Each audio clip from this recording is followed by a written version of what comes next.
¿Tu empresa hace uso intensivo de TI?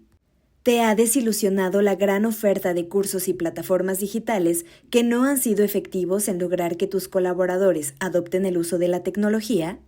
Netec es una empresa de consultoría en transferencia de conocimiento que ofrece servicios integrales de aprendizaje. Hemos reunido una serie de soluciones que aseguran la efectividad en la transferencia y adopción de tecnología. Contáctanos, conoce todas nuestras soluciones y forma parte de nuestros casos de éxito.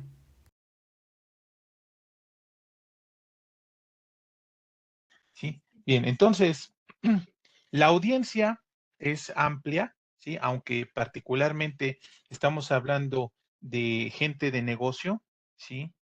Eh, ingenieros en administración, personas con conocimientos ya propiamente de ITIL, ¿sí? Bien, entonces,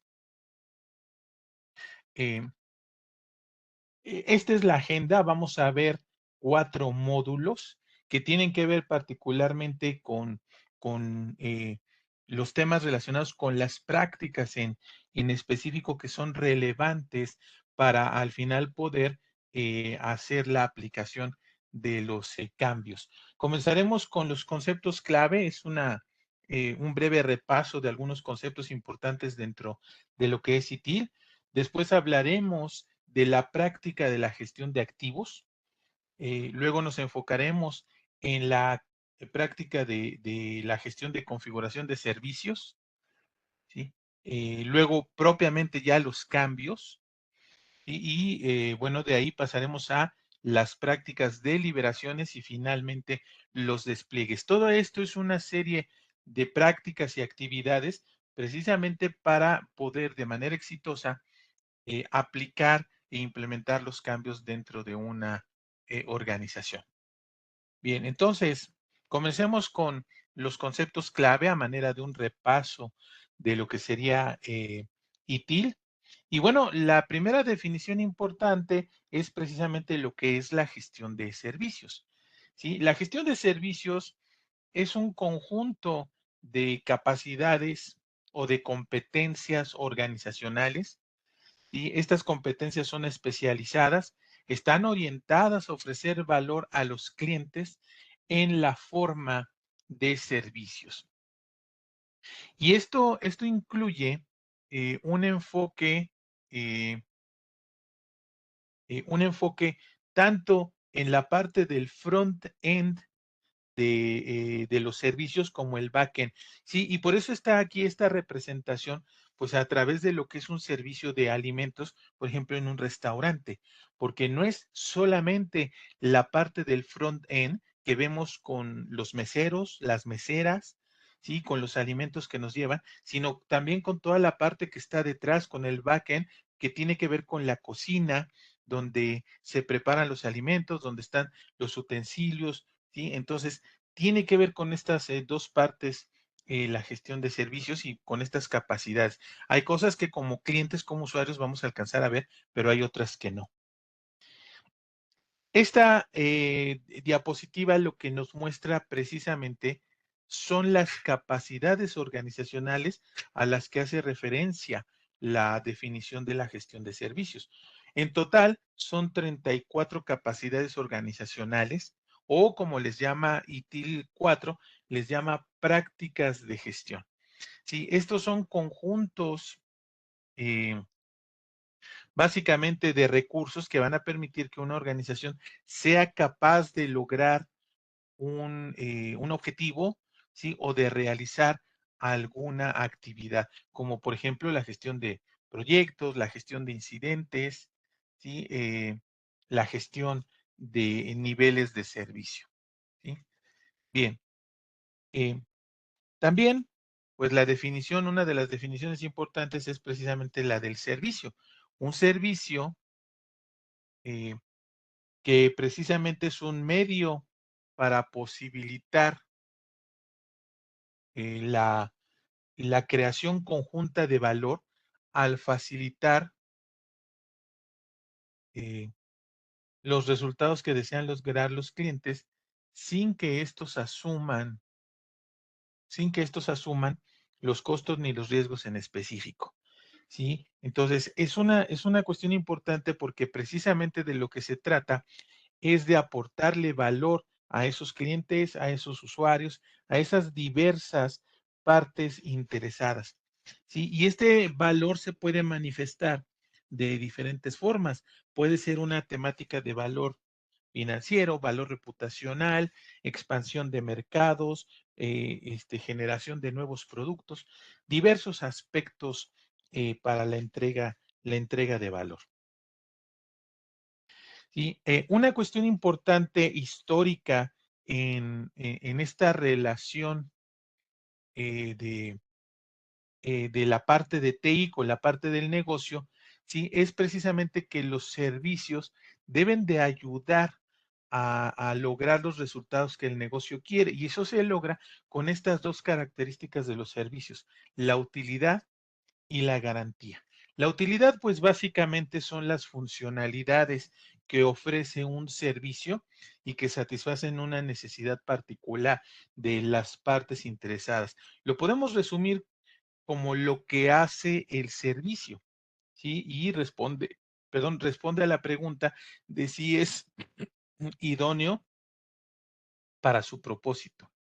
Por otro lado, la garantía es una cuestión relacionada con la calidad. Es precisamente la seguridad de que el producto o servicio va a cumplir con ciertos requisitos preacordados, ¿sí? Tiene que ver con el cómo se desempeña el servicio y si éste es apto o idóneo para su uso. También dentro de lo que es ITIL 4, se ha planteado este modelo que se llama las 4 dimensiones de la gestión de servicio, que a lo que nos ayudan es precisamente a tener una visión del contexto de la organización. Es decir, qué características tiene, cómo está estructurada, ¿sí? Qué tipo de información, tecnología se está utilizando, quiénes son los socios, los proveedores, ¿sí? Los procesos y los flujos de valor. ¿Sí? Y bueno, existe también lo que es el sistema de valor del servicio, que son los diferentes componentes y actividades que toda organización proveedora de servicios debería de tener, debería de adoptar para poder atender las oportunidades y demandas a la entrada del sistema y poder entregar valor a la salida. La parte central de todo el modelo de ITIL 4 es la cadena de valor del servicio. Esto es un modelo de operación porque son las actividades clave que la organización proveedora debe de seguir, debe de realizar para poder generar productos y servicios que le aporten valor a las partes interesadas. ¿Sí? Entonces, esta es una cuestión sumamente importante porque en realidad lo que las partes interesadas quieren es el tema de valor, no es el producto o servicio en sí mismo, sino el valor que obtienen al, eh, al usar precisamente estos productos y servicios. Ese es el tema de valor. Una de las cuestiones importantes precisamente tiene que ver con las prácticas que mencionábamos, estas prácticas que son recursos organizacionales, ¿sí? Que permiten que una organización sea capaz de realizar un trabajo o lograr un objetivo. Por eso se llaman así capacidades organizacionales. Son conjuntos de recursos. Y como mencionábamos en una diapositiva previa, estamos hablando de 34 capacidades organizacionales, ¿sí? Entonces, este es el foco que vamos a tener en lo que resta del seminario, porque vamos a hablar de esta cadena de prácticas, de esta cadena de actividades que nos van a permitir eh, eh, implementar de manera correcta, de manera adecuada, los, eh, lo que son los cambios en los servicios. Bien, entonces, estas prácticas para poder entenderlas y a partir de aquí, digamos que esto es lo que eh, va siendo un tema avanzado dentro de lo que es ITIL 4. eh, Todas las prácticas de gestión tienen estos diferentes elementos, tienen un propósito, una descripción, tienen un alcance, se definen factores de éxito, métricas relacionadas que permiten saber si la práctica realmente está teniendo éxito, ¿sí? Hay procesos, hay actividades específicas de la práctica, roles, competencias que son importantes, entradas y salidas de información y bueno, también relaciones con terceros y la parte del sourcing de recursos relacionados. ¿Sí? Nosotros vamos a ver a lo largo de estas prácticas en este seminario, pues vamos a ver de manera general algunos de estos componentes de las prácticas. ¿Sí? Básicamente, eh, cada una de ellas, bueno, tiene una descripción. ¿Sí? El propósito y la descripción de la práctica es una temática importante porque es precisamente a lo que está enfocada, es la razón de ser de la práctica, las actividades y responsabilidades que están involucradas. Los factores de éxito son componentes que son complejos, pero que son necesarios que se cumplan para que a su vez la práctica cumpla con su propósito. Y bueno, particularmente también ahí las métricas clave. Los procesos y actividades que son necesarios para cumplir con el proceso de la práctica. Aquí hay que hacer una distinción. Estos no son procesos y actividades eh, que se puedan llevar por sí solos a una organización. Más bien, estos procesos y actividades son elementos, algunos de ellos sí se pueden llevar hacia la organización, pero la mayoría tienen que ver con el cómo se desempeña la propia práctica. ¿Sí? Por ejemplo, aquí lo que podríamos decir es que dentro de la gestión de incidentes, pues hay un proceso y una serie de actividades de cómo mejorar el enfoque de la gestión de incidentes. ¿Sí? Ese es el planteamiento, no de cómo solucionar necesariamente los incidentes en una organización en particular, ¿sí? Pero bueno, ya iremos viendo estos detalles conforme vayamos avanzando. Roles, competencias, quiénes participan, qué hace cada quien, entradas, salidas de información y bueno, las relaciones con terceros, proveedores básicamente que pudieran ser necesarios. Estas prácticas se van a combinar con la cadena de valor del servicio. Esta cadena de valor, pues son básicamente las actividades clave que se necesitan realizar para poder atender la demanda de las partes interesadas y entregar productos y servicios que les aporten de valor.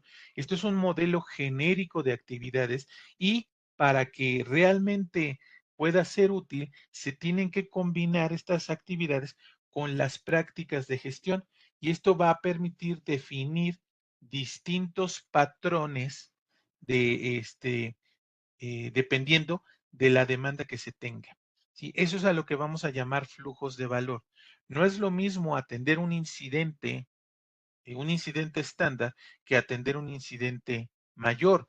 No es lo mismo implementar un cambio normal que un cambio de emergencia. Algunas actividades y consideraciones serán comunes, pero hay otras que serán diferentes, ¿sí? Y entonces eso va a salir de la combinación de las actividades con las prácticas para la generación, no solamente de los flujos de valor, sino ya en el detalle también de los procesos y los procedimientos. ¿Cómo vamos a aplicar entonces este gran concepto de los flujos de valor, que son las actividades mínimas y esenciales que una organización debe de utilizar, debe de llevar a cabo para crear y entregar productos y servicios a los consumidores? Entonces pensemos, por ejemplo, en un cambio. El inicio de este flujo de valor tiene que ver, por ejemplo, con el que se solicite el cambio y habrá que realizar la solicitud de cambio correspondiente. El segundo paso tendrá que ver, por ejemplo, con el evaluar el cambio, ¿sí? Evaluarlo para ver su conveniencia y para ver cuáles son los riesgos relacionados con la operación del negocio, ¿sí?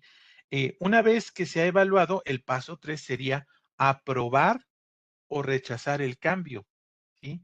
El paso 4 sería implementar el cambio y el paso 5 sería entregar el cambio para llegar al cierre o al fin de este flujo de valor, ¿sí? Así de simple, esos serían los flujos de valor.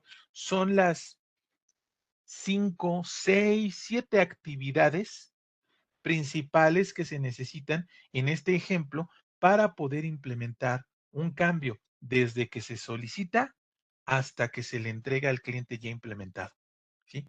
Ese es el planteamiento del flujo de valor. Y a partir de ahí, con este entendimiento en alto nivel, se va haciendo el desglose de cada uno de estos pasos en tareas, en acciones que van siendo más de detalle para generar un nivel de procesos y un nivel de procedimientos.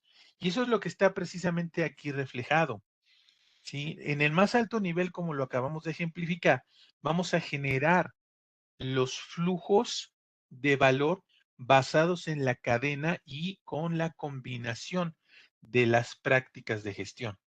Y a partir de ahí se van tomando los elementos y también atendiendo el contexto organizacional para generar nuestros procesos y nuestros procedimientos en una organización en específico.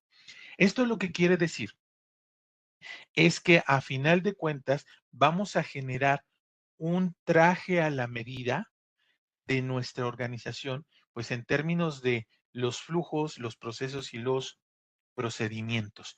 Y no se van a poder aplicar en ninguna otra organización. ¿Sí? Son hechos exclusivamente para la organización en particular en la que lo estemos trabajando. ¿Sí?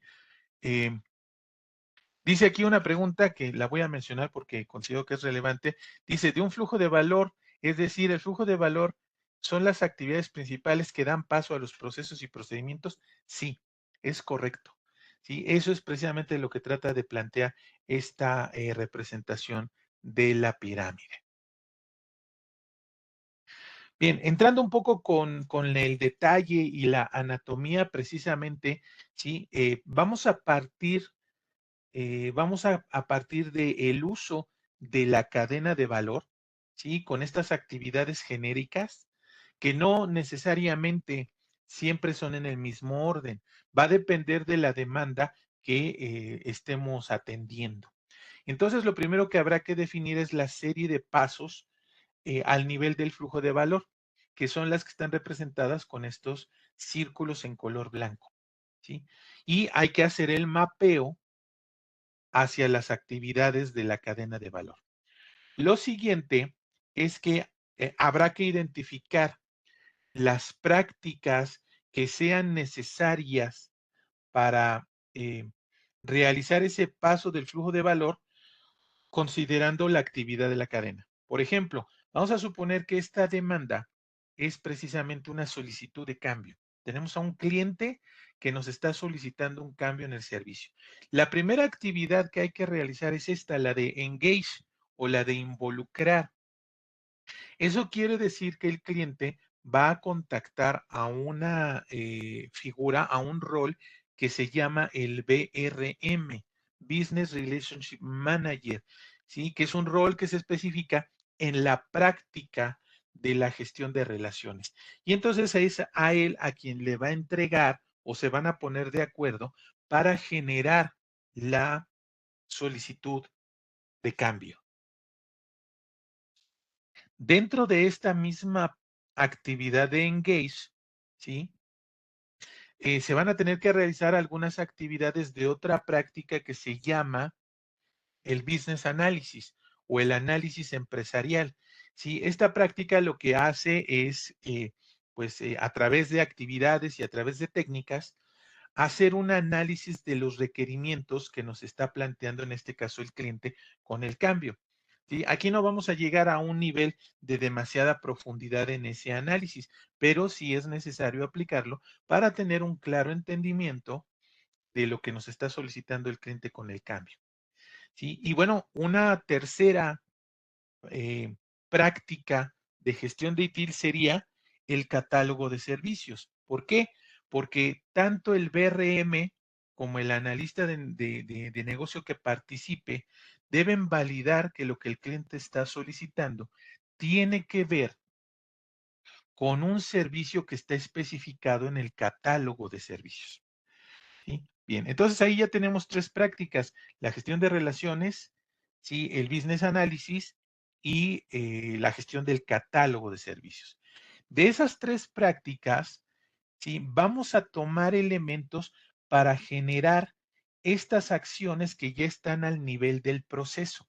Estas acciones es precisamente la definición de nuestras actividades de proceso y a su vez las vamos a detallar en tareas al nivel de los procedimientos, ¿sí? Y solamente estamos hablando del primer paso, ¿sí? De solicitar, ¿sí? De solicitar el cambio, ¿sí? Lo mismo va a aplicar para cada uno de los demás pasos que hayamos especificado. Entonces, esto es un trabajo importante precisamente porque esto es lo que le da el valor principal a ITIL 4. Este es el cambio principal en cuanto a la forma de visualizar el trabajo que se realiza en la gestión de servicios.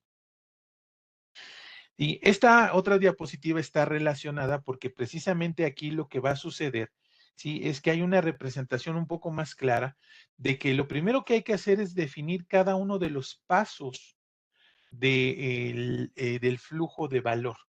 ¿Sí? Lo que sería para nosotros en el otro diagrama los círculos blancos están aquí representados por estas leyendas de paso 1, paso 2 y paso 3. ¿Sí? Lo siguiente es que para poder generar el nivel del proceso, que aquí ya lo pone como actividades de las prácticas, significa que de esas diferentes prácticas vamos a tomar algunos elementos para generar las acciones al nivel del proceso y en su momento también se van a detallar al nivel del procedimiento. ¿Sí? Entonces, esto es un trabajo importante que las organizaciones que quieren adoptar o que quieren migrar de ITIL versión 3 a ITIL 4, sí van a tener que realizar. No es un trabajo trivial, ¿sí? Entonces, sí requiere cierto esfuerzo.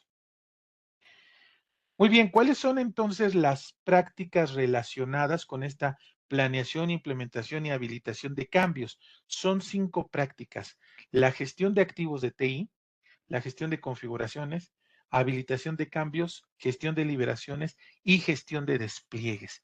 Entonces, vamos a ver algunos de los detalles precisamente de estas prácticas para entender los diferentes elementos que pudiéramos utilizar para ir generando pues lo que son nuestros flujos de valor, procesos y procedimientos bajo de esta perspectiva de planeación, implementación y habilitación de cambios. Bien, comencemos con lo que es la gestión de activos de TI, el IT Asset Management, ¿sí? Bien, comencemos por definir lo que es un activo de TI. Aquí ITIL lo plantea como cualquier componente, cualquier recurso o capacidad financieramente valioso para la organización y que podría contribuir a la entrega de un producto o de un servicio. ¿Sí?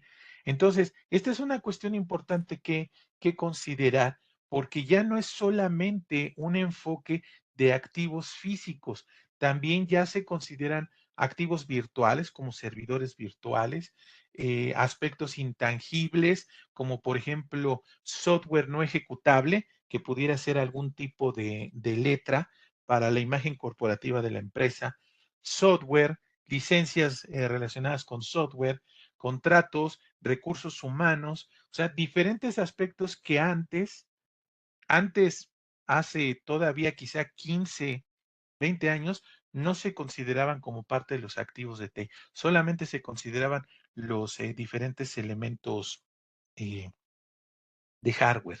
¿Sí? Bien, entonces, con este entendimiento de lo que es un activo de TI, El propósito de la práctica tiene que ver con planificar y gestionar el ciclo de vida completo de todos los activos de TI. ¿Sí? Esto se logra, pues básicamente, manteniendo información sobre dichos activos, sus costos y sus contratos relacionados. En términos prácticos, la gestión de activos de TI tiene el propósito de optimizar el uso, ¿sí? El uso desde el punto de vista financiero de los activos que se tienen. ¿Sí? No tiene sentido, por ejemplo, tener una supercomputadora en el data center que nadie utiliza. No tiene sentido tener un contrato con una empresa de cloud computing, ¿sí? Que nadie va a utilizar. Entonces ahí lo que está sucediendo es que no se le está dando el enfoque correcto a la gestión de ese activo, no se está aprovechando.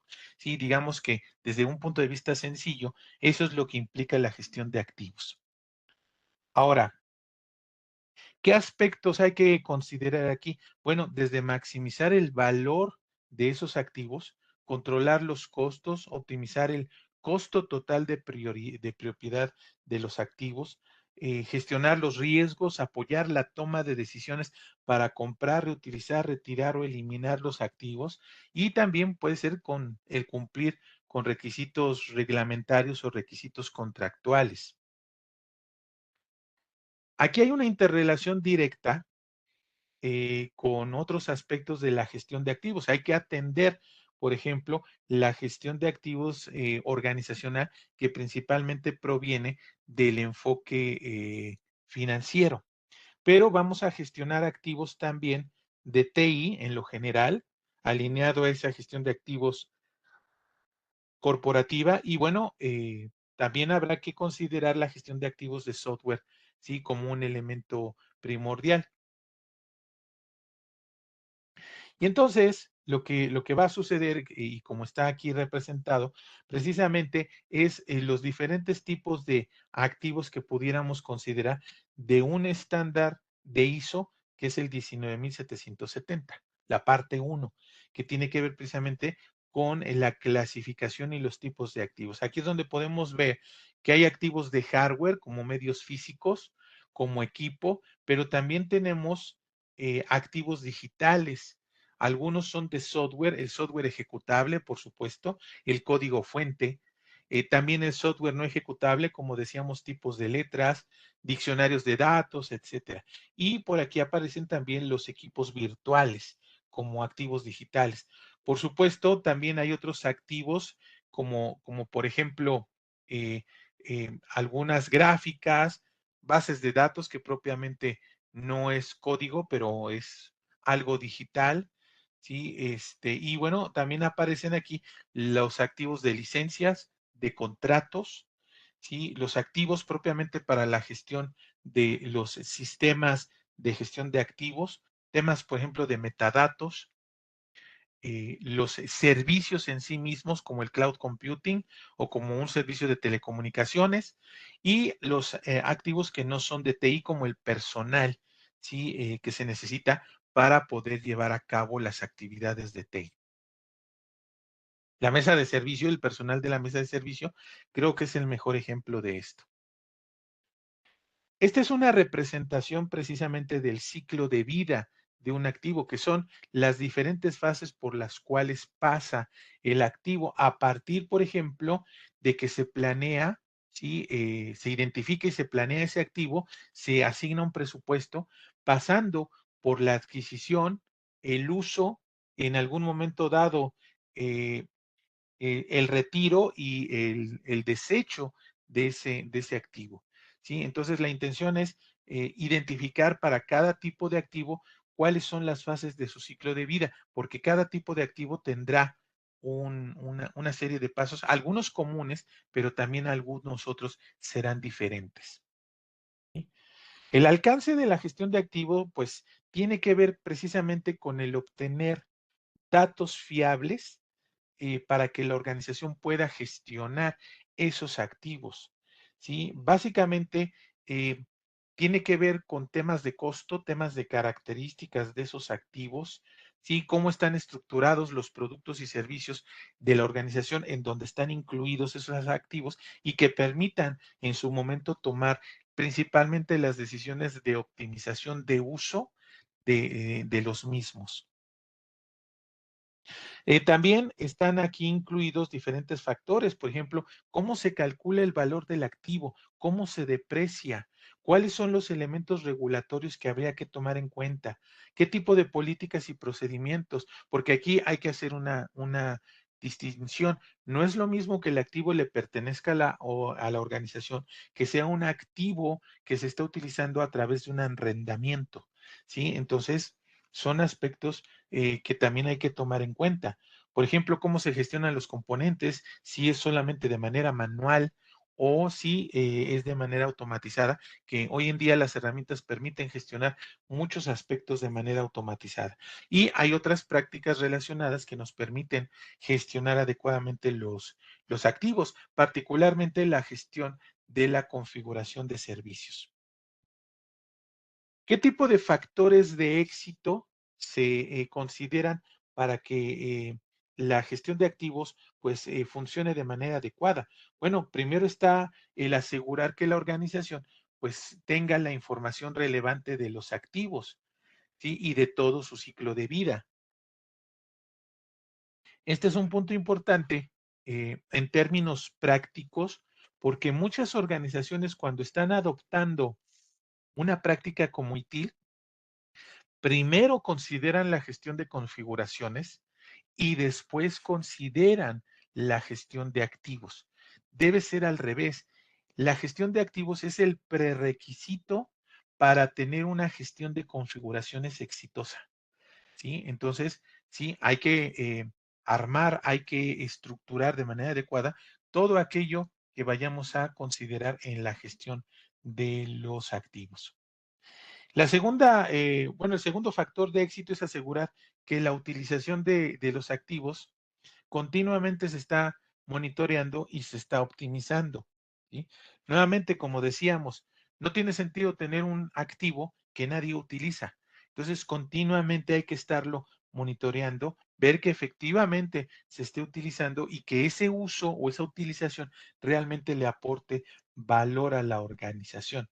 Una de las métricas en este sentido que toma mucho sentido es la dinámica del rendimiento financiero del activo, temas de retorno de la inversión, valor de la inversión, costo total de propiedad. Sí, esos elementos sí nos van a ayudar a entender si efectivamente está optimizándose el uso de ese activo. Aquí está un primer diagrama que lo que nos plantea es uno de los procesos, ¿sí? Uno de los tres procesos dentro de la gestión de activos, que es precisamente gestionar un enfoque común para la gestión de los activos de TI dentro de la organización. Esto lo que quiere decir es que son las actividades clave que nos van a permitir, por un lado, eh, considerar los elementos fundamentales para crear nuestra propia gestión de activo específicamente para nuestra organización, como por ejemplo, atender y analizar los requerimientos que tengan los diferentes stakeholders, o por ejemplo, comunicar e integrar el enfoque definido de gestión de activos dentro de lo que son los flujos de valor de la organización. Entonces, hay que entender con claridad este proceso para poder definir ese enfoque en nuestra organización. Aquí está el segundo de los procesos. Esto es para la gestión del ciclo de vida de los registros de activos. Es decir, lo que será nuestra base de datos de gestión de activos o también con el nombre común del inventario. Sí, tendremos que analizar, por ejemplo, cuáles son esos recursos e identificar cuáles son los que vamos a manejar como activos de TI, verificarlos, darle seguimiento y definir un modelo de ciclo de vida, ¿sí? En algún momento dado habrá que manejar excepciones en el ciclo de vida de los activos y bueno, continuamente hacer una revisión de ese ciclo de vida para verificar que efectivamente es el adecuado para el tipo de activo. El último proceso relacionado aquí es eh, el verificar, auditar y analizar los activos de TI.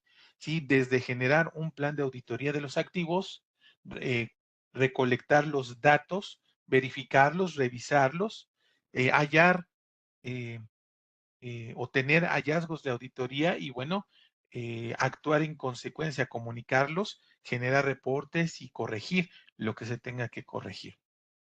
¿Sí? Bien, aquí hay algunos pues de los roles. En este caso particular, tenemos a un manager de activos de TI que tiene una serie de actividades desde gestionar el enfoque de la gestión de activos, ¿sí? Garantizar que se sigan los modelos de los ciclos de vida para cada tipo de activo, hasta generar informes, ¿sí? Sobre el cumplimiento de los activos de TI. Hay otros roles que pudieran estar aquí relacionados. De hecho, aquí hay una pequeña gráfica, sí, de ejemplo de cómo podrían estar estructurados estos otros roles con relación al manager de los activos. Sí, tenemos un custodio de activos, los analistas, el administrador de los registros, un manager de licencias, un dueño del activo de TI y, bueno, el consumidor en lo general. Sí, entonces hay que definir e identificar claramente estos roles dentro de nuestra organización. Puede ser que sean combinados en algunas personas o pueden ser que sean completamente por separado. Eso va a depender de las características y tamaños de nuestra organización. En cuanto a la información que maneja la práctica, desde tener un entendimiento de la estrategia de la organización y arquitecturas, porque eso nos va a permitir definir de una mejor manera el enfoque de gestión de activos, pasando por requisitos reglamentarios, tendencias tecnológicas, por supuesto, los datos de utilización de los activos de TI y datos financieros relacionados. Eso es en lo general la gestión de los activos, que como mencionábamos es un prerequisito para la gestión de configuraciones, que es nuestra siguiente práctica. ¿Sí? En este caso, eh, la gestión de configuraciones define como un elemento de configuración los llamados configuration items, ¿sí? A cualquier componente que necesite ser gestionado para entregar un servicio. ¿Sí? Ahí podríamos cambiarle o agregarle que es cualquier componente o cualquier activo de TI que se necesita gestionar para entregar un servicio. ¿Sí? Entonces, esta es una cuestión importante porque lo que quiere decir es que no todos los activos son elementos de configuración. El propósito de esta práctica de gestión de configuraciones tiene que ver básicamente con el que se tenga la información precisa, que sea información confiable acerca de la configuración de todos los servicios y de sus componentes, es decir, de los elementos de configuración que estén disponible, esta información que esté disponible cuando y dónde se necesite, porque a partir de ella se toman decisiones en el ámbito de gestión, en el ámbito táctico. Esta información no es de operación, es información para la gestión en el mediano y en algunos casos en el largo plazo. Bien, el planteamiento aquí de la relación entre la gestión de activos y la gestión de las configuraciones, pues básicamente hay puntos de intersección, ¿sí? En donde se van a considerar que los componentes son tanto activos de TI como elementos de configuración, ¿sí? Entonces, es una cuestión importante de trabajo, de definición, de prerequisito. ¿Por qué? Los elementos de configuración se van a centrar más en la información crítica para poder lograr la utilidad y la garantía del servicio. Eso es en lo que se van a enfocar. Mientras que desde el punto de vista de los activos, sí, se van a centrar más en la gestión del activo en sí mismo, como decíamos, desde el punto de vista de optimización de uso financiero. ¿Sí? Entonces, sí, hay que tomar en cuenta las dos perspectivas que están relacionadas, pero que no son lo mismo. Y a partir de aquí también podemos realizar una clasificación de tipos de CIs.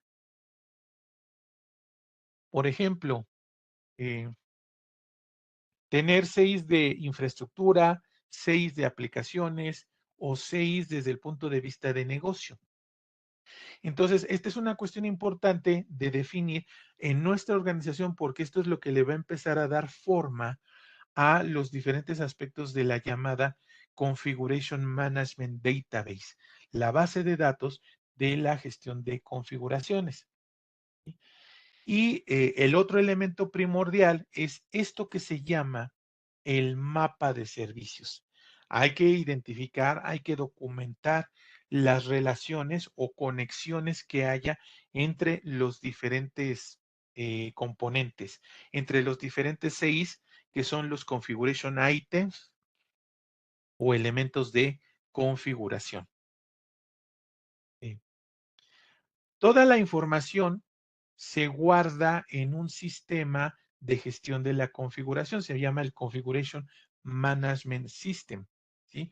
Entonces, aquí el planteamiento es que todas las herramientas de gestión de servicios que existen comercialmente, puede ser, por ejemplo, ServiceNow, Remedy, ManageEngine, la que ustedes utilicen y hayan seleccionado, todas ya tienen incrustado este sistema de gestión de la configuración. No le llaman de esa manera, pero ahí existe.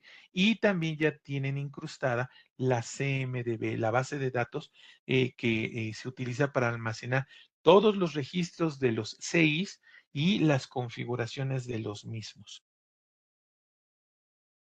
Como alcance de la práctica, bueno, pues básicamente tiene que ver con todos estos CIs, con todos estos elementos de configuración, propiamente la configuración de los mismos, ¿sí? A partir de lo cual, pues se van a generar informes, reportes, sobre los cuales se van a tomar decisiones de gestión sobre los servicios.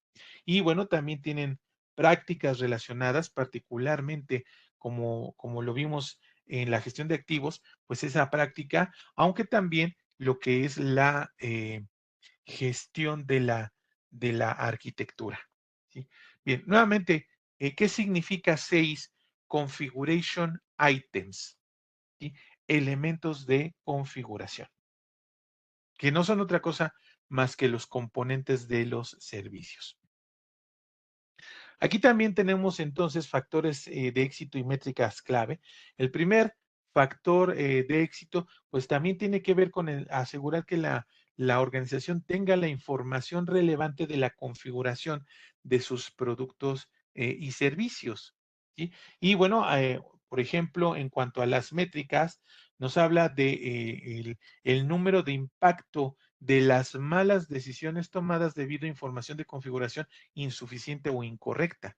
Por eso es que es importante que la información sea precisa y sea confiable. ¿Sí? O también otro indicador, otra métrica, es el porcentaje de datos dentro de la CMDB que ya fueron verificados, por ejemplo, en el primer trimestre o en un determinado periodo de tiempo. Otro factor de éxito es asegurar que los costos de proporcionar la información de la configuración son continuamente optimizados. Es decir, obtener la información de los servicios y de los componentes no es algo trivial, ¿sí? Entonces hay que buscar que esa información se vaya dando de la manera más fácil posible para que los costos también vayan disminuyendo, ¿sí? Bien, por otro lado, aquí tenemos uno de los diagramas relacionados con eh, la gestión de configuraciones. Este diagrama es para también tener un enfoque común para la gestión de configuraciones, muy parecido al que vimos en activos de TI. Nuevamente parte de analizar los requerimientos de las diferentes partes interesadas, ¿sí? Definir un enfoque de gestión de configuraciones, comunicarla, integrarla en los flujos de valor y bueno, hacer revisiones y ajustes de estos enfoques de gestión. También tenemos otro proceso que es el de la captura, gestión y aprovisionamiento de la información de configuración. Es decir, cómo vamos a obtener la información de los elementos de configuración eh, para poder registrarlos en el sistema de gestión de configuraciones. Entonces, habrá que analizar los recursos que se tengan e identificar los CIs.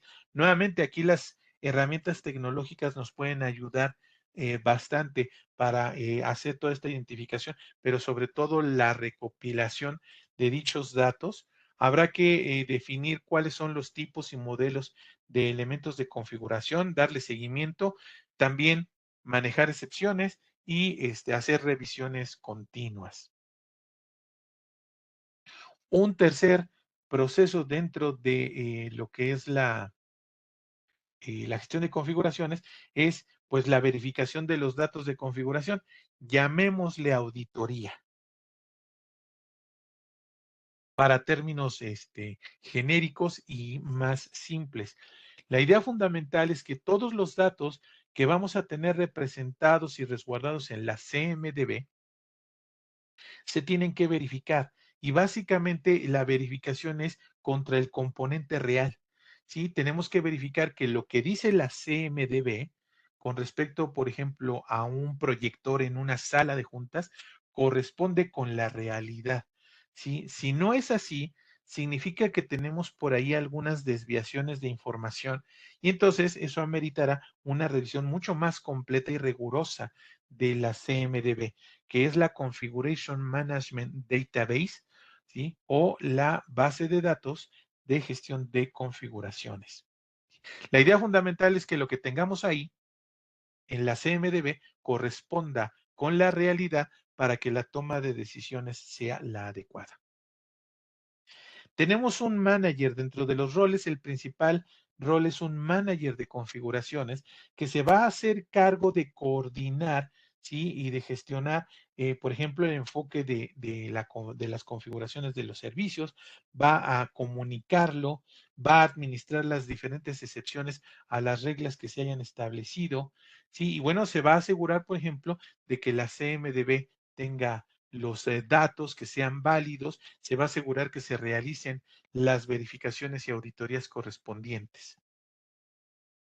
También por ahí surgen otros roles, como por ejemplo este bibliotecario de configuraciones, que es el que se va a hacer cargo, por ejemplo, ya de manera, vamos a decirlo, operativa, de ir agregando información a la CMDB.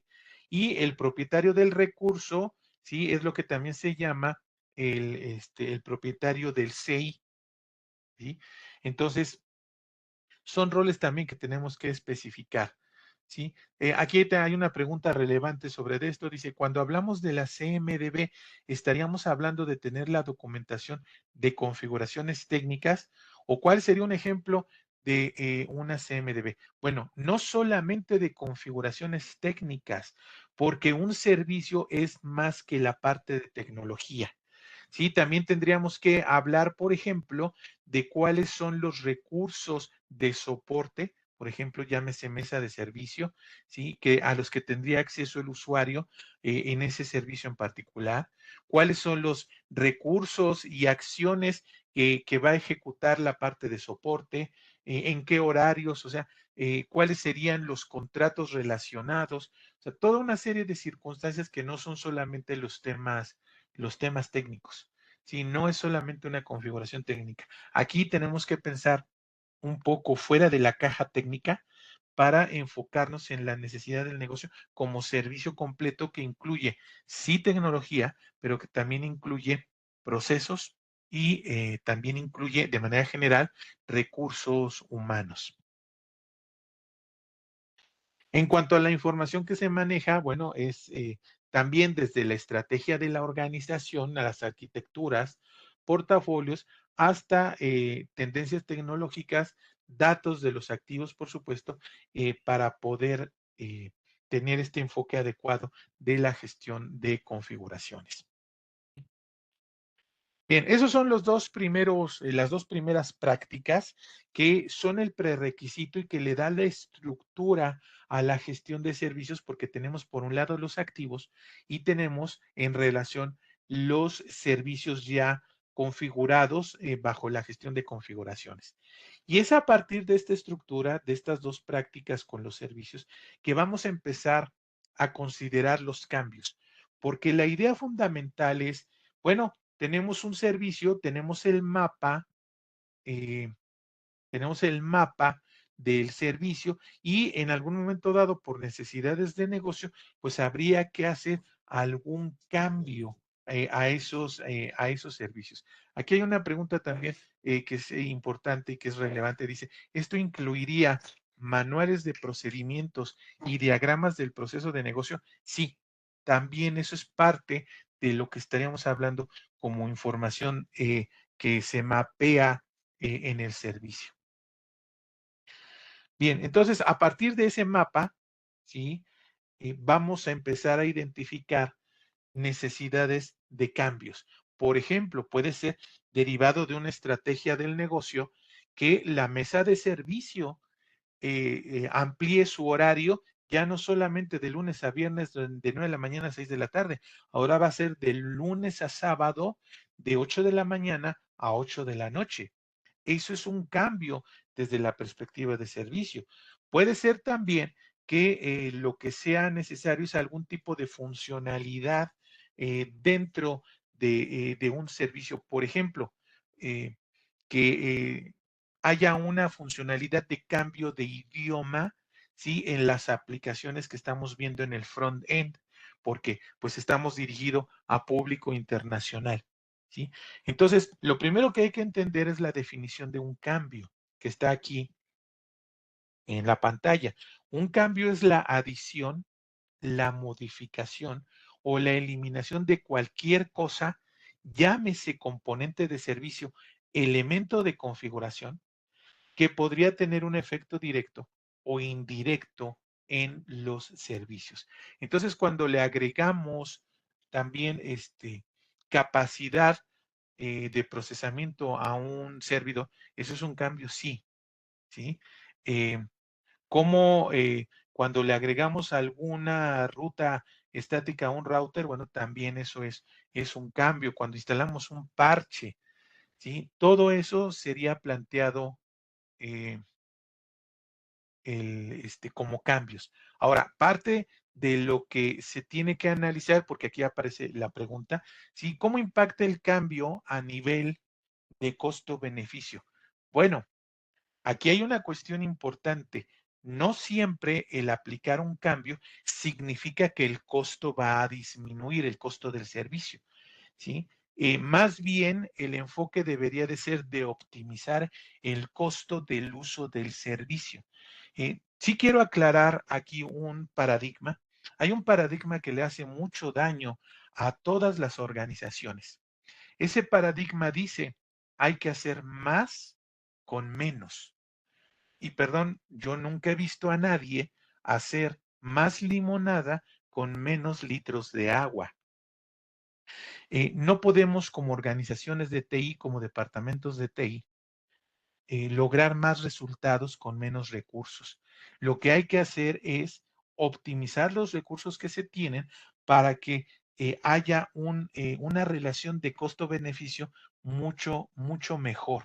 Si no necesariamente disminuir el costo. Puede ser que inclusive que el cambio implique aumentar el costo del servicio, pero la relación costo-beneficio va a mejorar. ¿Sí? Entonces hay que tener cuidado con esos aspectos. ¿Sí? Ahora, los cambios están directamente relacionados con riesgos. ¿Por qué? ¿Sí? Porque aplicar un cambio en un servicio necesariamente involucra un riesgo. ¿Sí? Entonces, esos riesgos que usualmente se visualizan como un evento que podría causar daño o pérdida, ¿sí? Hay que analizarlos, ¿sí? Y ese es el foco particular del comité de cambios o el rol de la autoridad de cambios. Se tienen que evaluar los cambios, ¿sí? Con base en los riesgos en la operación del negocio. Ese es el enfoque primordial. No es la evaluación de los cambios desde el punto de vista técnico, es desde el punto de vista de negocio. ¿Sí? Lo voy a decir de esta manera. Ampliar la memoria de un servidor, aplicar un parche a una aplicación y que eso pueda provocar una falla tecnológica es lo menos importante eh, desde el punto de vista de evaluación de los cambios. ¿Por qué? Porque técnicamente se va a poder reparar. Puede ser que tarde 15 minutos, puede ser que tarde 3 días la reparación, pero se va a reparar. Aquí la cuestión es cómo es que esa falla técnica impacta en la operación del negocio. Solamente para poner un ejemplo, hace algunos años, y por ahí debe estar documentado en algún sitio en internet, Amazon tuvo una falla que duró 15 minutos. Y esa falla de 15 minutos tuvo un impacto de pérdida de $5 millones. Ese es realmente el planteamiento. ¿Sí? ¿Cómo es que esta falla esta falla técnica en caso de que ocurra, cómo impacta la operación del negocio? ¿Conviene que eso se haga en este momento o conviene que lo hagamos en un momento posterior? Ese es precisamente el tema, es la evaluación desde la perspectiva del negocio, no desde la perspectiva técnica. ¿Sí?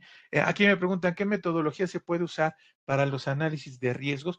Bueno, hay diferentes enfoques de gestión de riesgos. Podemos tener un estándar de ISO como es el ISO 31000 que nos ayuda en lo general con cualquier tipo de riesgo o en particular 27005 con la gestión de riesgos de seguridad de la información. Tenemos por ahí un esquema que también maneja el propio PeopleCert, que es un primo hermano de ITIL, que se llama More Management of Risk. Sí, entonces hay varios esquemas para el análisis de los riesgos. Bien, entonces aquí la habilitación de cambios tiene como propósito el maximizar el número exitoso, ¿sí? De los cambios en los servicios y productos, asegurando que los riesgos se hayan evaluado apropiadamente, es decir, desde la perspectiva de negocio. Y con base en ese análisis, pues autorizar el proceder con los cambios y administrando el calendario de cambios. ¿Sí? Entonces, nuevamente maximizar el uso, perdón, maximizar el número exitoso en los servicios y productos de los cambios. Ahora, aquí hay una cuestión también importante que considerar. No todos los cambios son iguales. Algunos van a ser eh, muy sencillos y algunos cambios van a ser sumamente complejos. Entonces aquí el enfoque de la práctica tiene que ver con el lograr un equilibrio entre la efectividad del cambio, el volumen que se pueda tener de los cambios y el control de los riesgos. ¿Sí? Entonces esta gráfica, ¿sí? Lo que nos muestra precisamente es que aquello que sea mucho más amplio en términos de volumen o en términos de riesgos, nos puede llevar a una catástrofe si es que no se, si es que no se atiende de la manera adecuada. ¿Sí? Inclusive precisamente aquí habla de desastres. ¿Sí? Entonces, por eso es importante considerar estas características de los cambios. ¿Sí? Por ejemplo, eh, supongamos que somos una empresa que utiliza un servicio de correo electrónico administrado en la nube con un proveedor, con el proveedor A, ¿sí? Y resulta que por alguna circunstancia vamos a cambiar a ese proveedor en la nube por el proveedor B. Este cambio de proveedor en el servicio de correo electrónico en la nube no es un cambio trivial. No lo podríamos categorizar como un cambio menor. En realidad tendría que ser categorizado como un cambio mayor, ¿sí? Que de no abordarse de la manera adecuada, pues nos puede llevar inclusive a un tema de catástrofe. Sí, porque pudiera ser que nos quedáramos sin el servicio de correo electrónico durante días, ¿sí? Por esa falta de consideración. En cambio, hay otros cambios que son muy sencillos de implementar, que solamente se necesitan cuando más un par de horas para implementarlos, ¿sí? Entonces eso es lo que tiene que ver más bien con lo que llamamos el business as usual. ¿Sí? Entonces hay que considerarlos cuidadosamente. A partir de esta consideración, pues tenemos lo que son los cambios estándar, que son los más fáciles de llevar a cabo y son tan fáciles que se atienden como solicitudes de servicio. Luego tenemos los cambios normales, sí, vamos a darles trámite con las solicitudes de cambio. Algunos cambios se van a implementar cada vez que se implementen, se van a realizar de la misma manera. Por ejemplo, la instalación de parches en algunas aplicaciones o sistemas operativos, y eso va a llevar a lo que se conocen como los modelos de cambios y por supuesto también los cambios de emergencia que tienen que ver con la eh, resolución de fallas principalmente.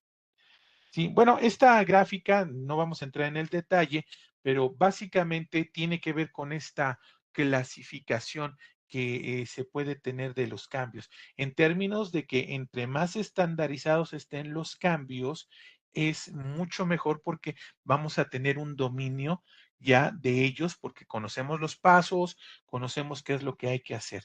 Sí, y bueno, también se relaciona con la urgencia, porque en algún momento dado, sí, entre más urgentes sea un cambio, posiblemente tenemos una menor estandarización, pero lo que deberíamos de buscar, sí, es tener un dominio de los cambios a ejecutar, aun cuando sean cambios que se tienen que realizar de manera urgente. La autoridad de cambios es precisamente el rol, sí puede ser una persona o grupo de personas que son responsables de autorizar los cambios. Y aquí hay una cuestión importante. eh, ya en una organización madura podemos tener varios eh, varios roles de autoridad de cambios dependiendo del tamaño de los cambios. Por ejemplo, los cambios estándar no necesitan más que una autorización de primera vez para que se ejecuten, pero en cambio los que son mayores ahí necesitan, inclusive el comité de cambios no tiene el nivel de autoridad, no está facultado para los cambios mayores. Ahí lo tenemos que elevar inclusive hasta la alta dirección. ¿Sí? Entonces debemos de darle una estructura también dependiendo del nivel de madurez que tenga nuestra organización. Lo usual es que el nivel de madurez no sea demasiado bajo ni demasiado alto, lo cual significa que todos los cambios pasan por el comité. Cuando ya se eleva el nivel de madurez, bueno, ya se va dando esta estructura adicional. Bien, el alcance relacionado con la gestión o con la habilitación de los cambios, pues tiene que ver desde planificarlos, ¿sí? Cómo se van a controlar los entornos para los cambios dentro de la organización, cuáles van a ser los modelos de cambios o toda la programación y coordinación de los cambios en curso, sobre todo de los recursos humanos que participan en aplicar los cambios.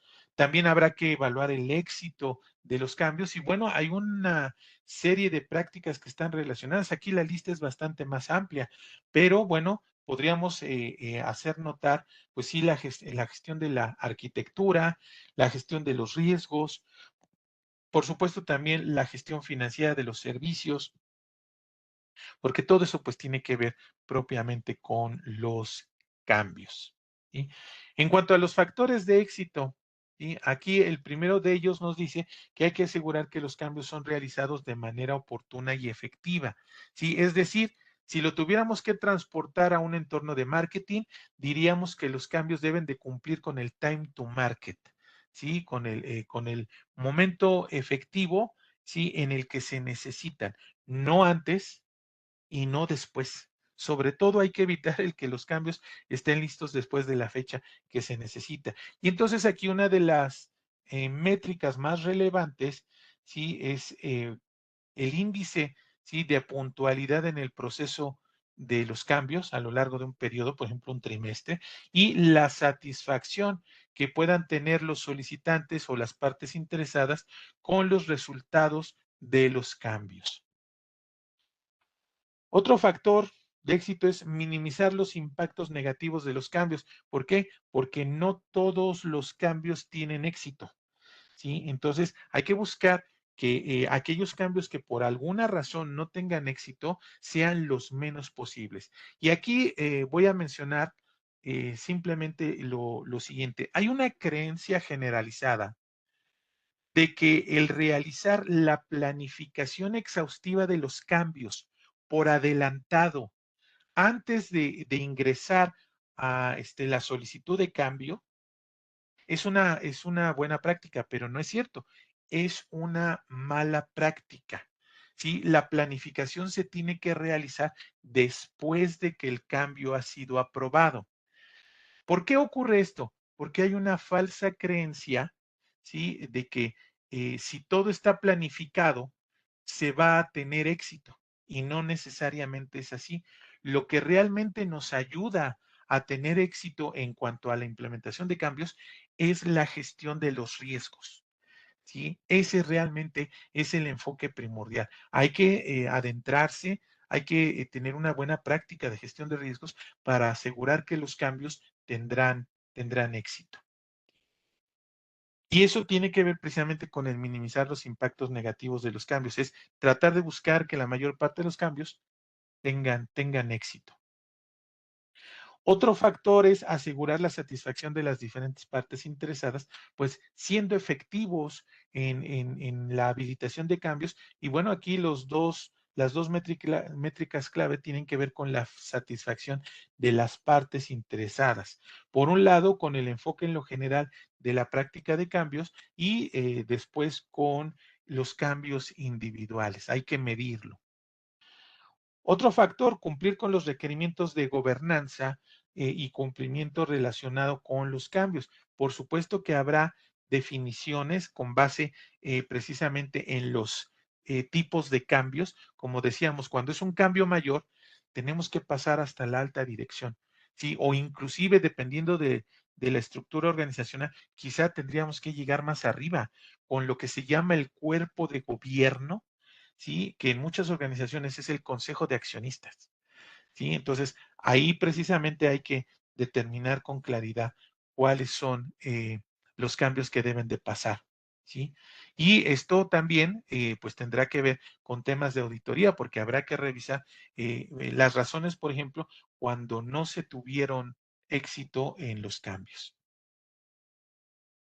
Aquí está el primer diagrama de proceso, que es la planificación y optimización de la habilitación de cambios. Es decir, eh, cómo podríamos seguir algunos pasos para implementar de manera exitosa nuestra habilitación de cambios en nuestra propia organización.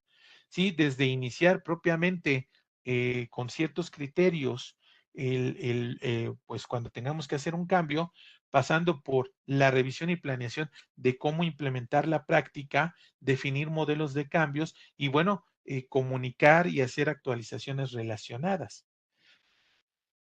El siguiente proceso nos habla de la gestión del ciclo de vida de los cambios, es decir, cuál es la recomendación precisamente eh, al respecto de qué actividades genéricas podríamos realizar. ¿Sí?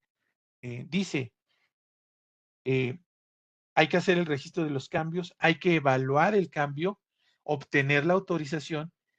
Aquí es donde viene la parte de que la planeación se hace después de la autorización, ¿sí? Luego el control de la realización del cambio y finalmente la revisión y el cierre, ¿sí? Entonces, estas son las actividades genéricas en el más alto nivel que nos podrían ayudar, por ejemplo, a definir nuestro flujo de cambios, ¿sí?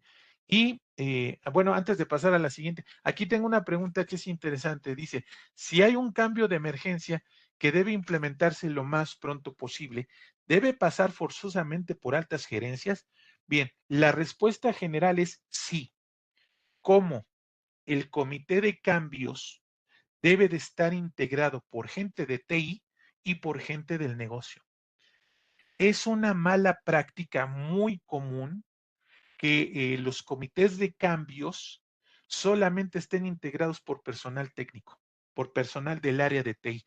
No, tiene que haber y sobre todo si estamos hablando de un cambio de emergencia que tiene un alto impacto en la operación del negocio, pues tiene que estar involucrada la gente del negocio en el comité de cambios.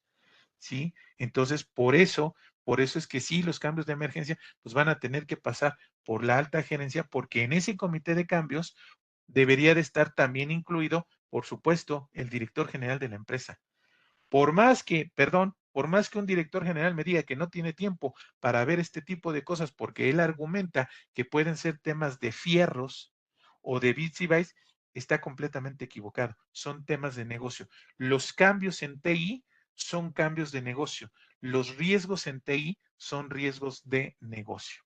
¿Sí? Muy bien. Bueno, aquí vamos a tener que manejar eh, el manager de cambios, ¿sí? Que es el responsable principal, pues, de todo lo que tenga que ver con esta práctica de habilitación de cambios y ya propiamente con los procesos y procedimientos específicos dentro de nuestra organización. Va a tener que comunicar, va a tener que supervisar y estar involucrado, por supuesto, en la asignación de los equipos que se van a hacer cargo de los cambios, de la realización de las reuniones de los comités. Él debe de estar ahí involucrado. ¿Sí? Otros roles también son ya coordinador de cambios y autoridad de cambios. La autoridad, como decíamos, es ese grupo de gente que tiene la responsabilidad de autorizarlos. Y el coordinador es alguien que está ahí eh, ayudándole al manager de los cambios. ¿Sí? Eh, bien. En cuanto al manejo de información, pues hay que considerar quiénes son los clientes o usuarios que pueden ser impactados por los cambios, la política que se debe de cumplir, los requisitos que en algún momento dado regulan prestaciones de servicios hacia usuarios de cierto tipo, sobre todo hablando de consumidores finales, ¿sí? ¿Cuáles son los cambios propuestos? Las regulaciones que afectan el cambio, cuáles son los cambios ya que se realizaron en el pasado inmediato y los que están en curso y quizá los que se tienen que realizar en el futuro inmediato, ¿sí? Sí, aquí hay otro comentario, dice, toca mucho que cambios son considerados y solicitados sin una consultoría previa al área de TI. Bueno, ahí sería también una mala práctica en donde quizá la gente del negocio está tomando decisiones que no les corresponden del todo, ¿sí? Entonces, sí se tiene que estar involucrando al área de TI y nuevamente por eso es que el comité de cambios debe de estar involucrada gente de negocio y gente de TI. Bien, eh, una vez que ya está el cambio aprobado, porque no construido, ¿sí? Parte del alcance de la habilitación de cambios es eso, que se aprueba y supervisa la construcción de los cambios, pero quien realmente construye, ¿sí? Como práctica, es la gestión de liberaciones. Sí, la gestión de liberaciones precisamente es la que va a tomar el cambio aprobado y va a coordinar todas las actividades para que se pueda construir. La definición de liberación va en ese sentido. Dice, es una versión de un servicio o de cualquier otro elemento de configuración, llámese componente, o una colección de componentes, elementos de configuración, que ya está disponible para su uso. Es decir, que ya está construido y ya está probado que funciona. ¿Sí? Esa es la definición de liberación. Y el propósito de esta práctica de gestión de liberaciones, pues tiene que ver con el hacer que los servicios o características, ya sea de servicios nuevos o a los que se les está aplicando algún cambio, eh, pues estén disponibles para su uso. ¿Sí? Eh, perdón, aquí hay otra pregunta que la voy a abordar de una vez. Dice, ¿de qué forma saber cuando una solicitud debe de entrar por la práctica de habilitación de cambios y cuando por la práctica de gestión de solicitudes de servicio? Bien, cuando veíamos la gráfica de la línea de colores que decía desde cambios muy fáciles hasta cambios que pueden llevar a la catástrofe, los cambios que son muy fáciles, ¿sí? Y que los tengamos muy bien dominados, son los que deberían de entrar por gestión de solicitudes de servicio. Pero nosotros somos los que tomamos la decisión de que así sea. ¿sí? Entonces ahí hay que generar una lista. Por ejemplo, el reseteo de contraseñas es lo más típico de cambio, porque eso es un cambio que se maneja como solicitudes de servicio. Bien, entonces, pues este es el propósito de, de la gestión de liberaciones. ¿Sí? Hacer que los servicios, características, nuevos, modificados estén disponibles para su uso. Es decir, hay que construir el servicio o hay que construir el cambio que se haya autorizado. Básicamente el alcance tiene que ver con todo el desarrollo del enfoque para poder hacer las liberaciones, para poder construir.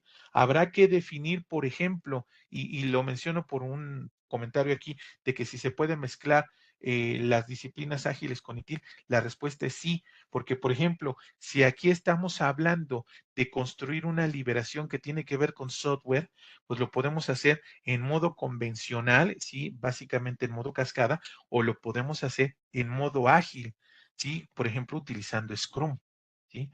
Entonces, eh, esta cuestión de las liberaciones es precisamente aplicar lo que se haya definido en el cambio, agregar componentes, modificar componentes, inclusive quitar componentes de los servicios. Todo eso tiene que ver con el construir la liberación. Y bueno, también hay una serie de prácticas aquí que están interrelacionadas.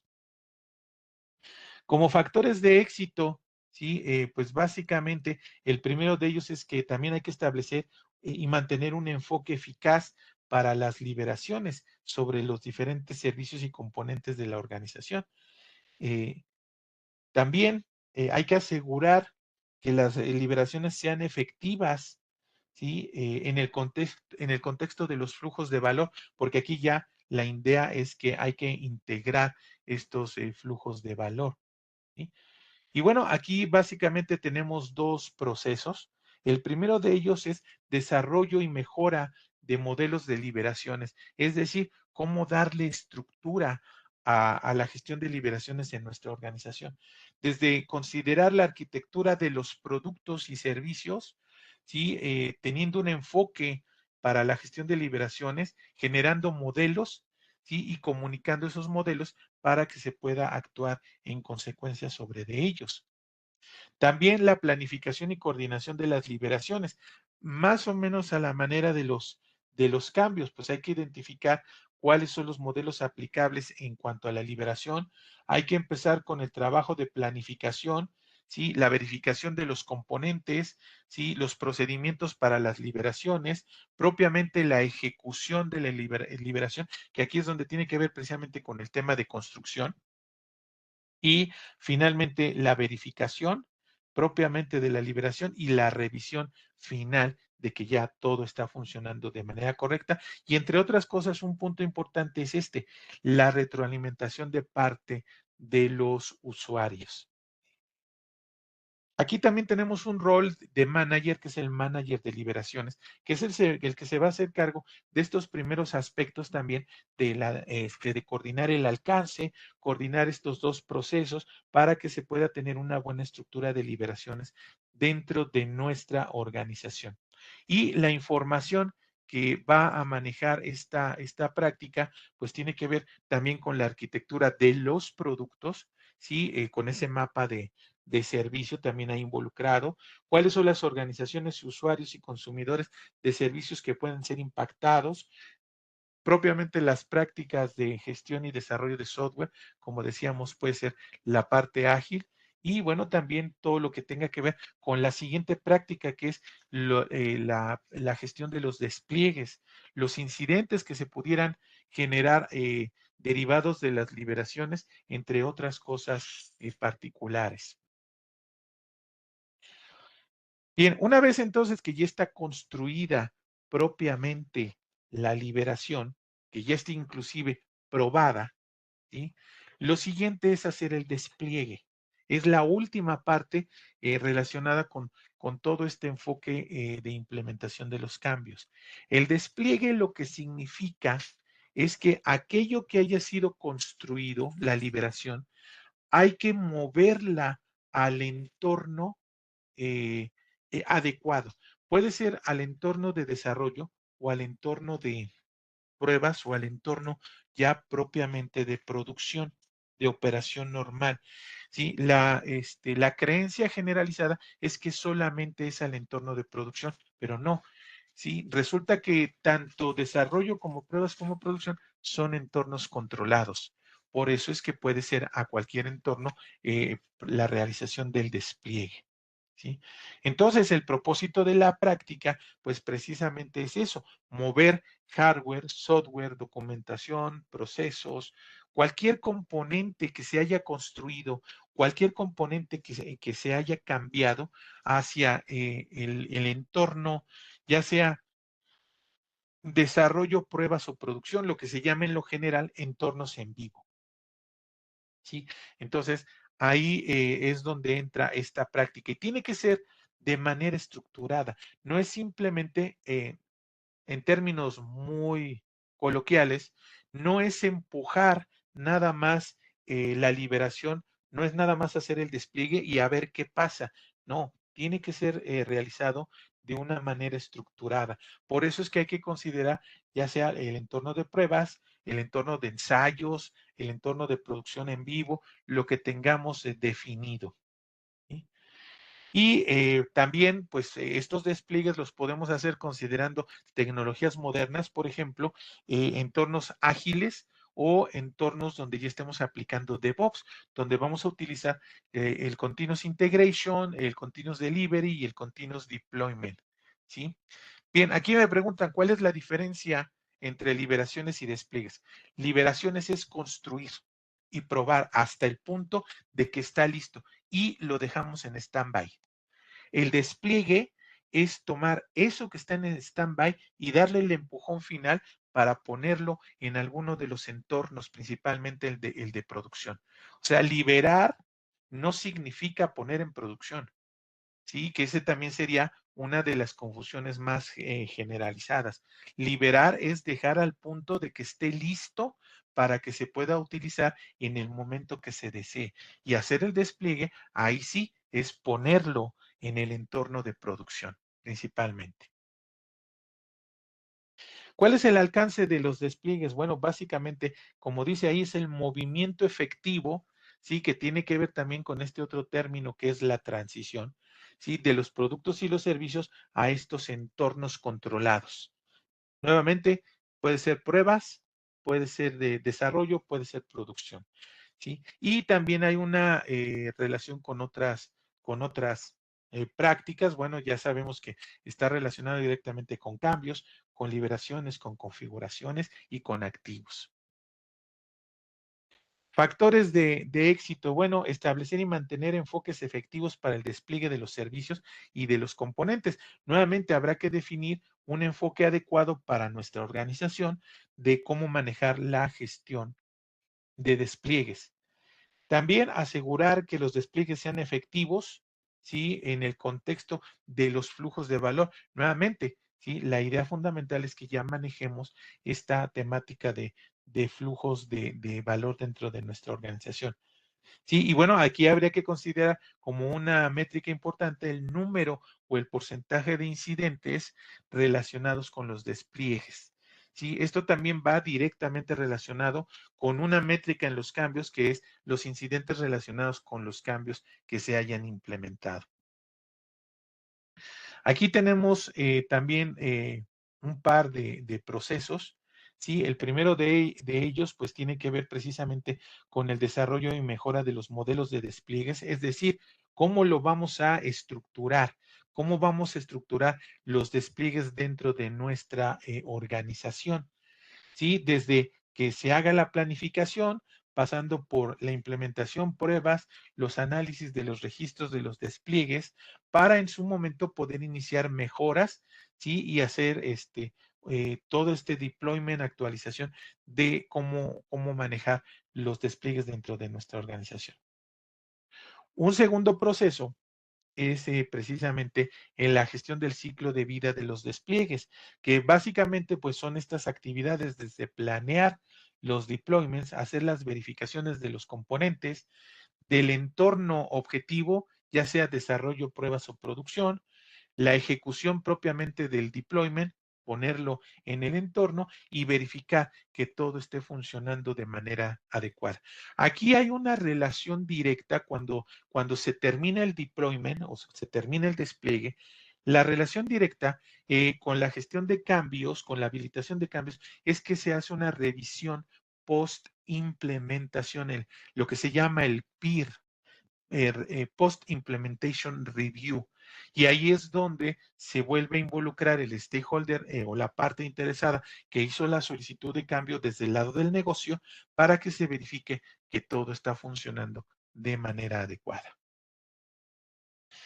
Tenemos un manager de despliegues, por supuesto, sí, que se va a hacer cargo de todos los detalles relacionados aquí con los despliegues, sí, y bueno, también podríamos tener practicantes de despliegues. Estos practicantes de los despliegues también tienen que ver con aquí sí, con el personal técnico, con los especialistas tecnológicos que en última instancia construyeron el cambio, ¿sí? Y que van a realizar propiamente el despliegue en el entorno adecuado.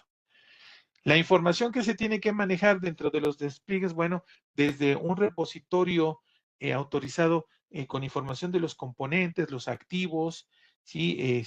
Los planes de liberación, los planes de los despliegues, métricas relacionadas, ¿sí? Plataformas y entornos que se estén manejando, ¿sí? Bueno, necesidades, expectativas, datos de contacto de las diferentes partes interesadas, ¿sí? Por supuesto, sobre lo que es la oferta de NETEC, así de manera generalizada, pues aquí de lo que estamos hablando son de los 4 cursos de especialista que tenemos dentro de la oferta de ITIL. ¿Sí? Son 4 cursos: crear, entregar y soportar servicios, eh, dirigir o impulsar el valor para los stakeholders. ¿Sí? Luego tenemos otro que es el de TI de alta velocidad, ¿sí? Y dirigir, planear y mejorar, ¿sí? Entonces, estas son los 4 cursos de manera intermedia, ¿sí? Los de especialista que podemos ofrecerles para que ustedes puedan adentrarse mucho más en el tema de ITIL. Y yo les doy las gracias por su tiempo en esta sesión, en este seminario, ¿sí?